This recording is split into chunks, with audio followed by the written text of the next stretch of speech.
This person has been dead for 24 hours, but I can bring him back to life within 5 minutes. First, I installed the consciousness extractor on his head, then lifted his eyelids and pierced his eyeballs with neural probes to connect to his optic nerves. At that moment, the man's memories flowed like data through the probe and were transmitted to a hard drive. Next, I opened up his nervous system and skillfully placed his memories into an android's brain. Soon, I had completed this seemingly impossible surgery. As the android's program activated, the man was revived in another form. To confirm whether the memory implantation was complete, I conducted some simple tests. However, the human brain simply couldn't be compatible with a mechanical body, and rejection soon occurred. The android suddenly became violent and tore off its own face. Seeing the situation spiraling out of control, I cut the android's power supply, which meant the experiment had failed once again. Each experiment cost hundreds of millions of dollars. As the owner of the biotechnology company, I couldn't bear the pressure anymore and was forced to shut down the project. However, what happened next completely changed the fate of my family and me. On the way home, I was in a car accident. When I regained consciousness, I was the only survivor among our family of 4. Looking at the 4 bodies on the ground,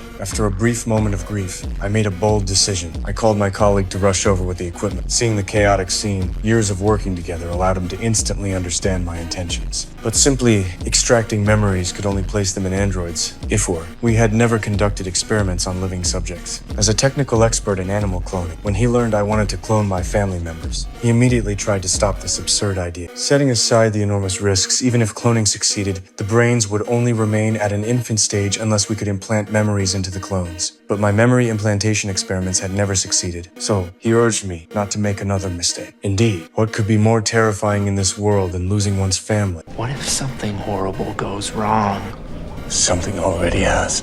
Perhaps it was precisely this obsession of mine that finally convinced my colleague to help. However, we now faced a difficult choice. There were only 3 cultivation chambers in the warehouse, which meant I had to abandon 1 family member. With no time left, I used a drawing lots method and drew my youngest daughter. After a brief moment of sadness, we immediately began the cloning experiment. The entire process would take 17 days to complete. To monitor the cloning progress at all times, I moved directly to the laboratory. Fearing that my family would remember my youngest daughter after revival, I painfully deleted all memories related to it and threw away her photos from home. Since my family had disappeared for over 10 days, my daughter's teacher came to inquire about the situation, which I managed to deflect with excuses. Only then did I remember to check my wife's phone and discovered hundreds of missed calls and text messages. I impersonated my wife's tone and replies and managed to deceive everyone. Now, there was only 1 day left before the clones would be fully formed, but the memory implantation simulation test continued to fail. What was worse, if I didn't release the clones from the cultivation chambers today, they would grow according to the preset catalytic growth rate and would soon age and die. After careful consideration, I could only decide to release my family first, and then figure out the memory implantation problem later. But in the second before opening the chamber doors, we had no idea what had actually grown in.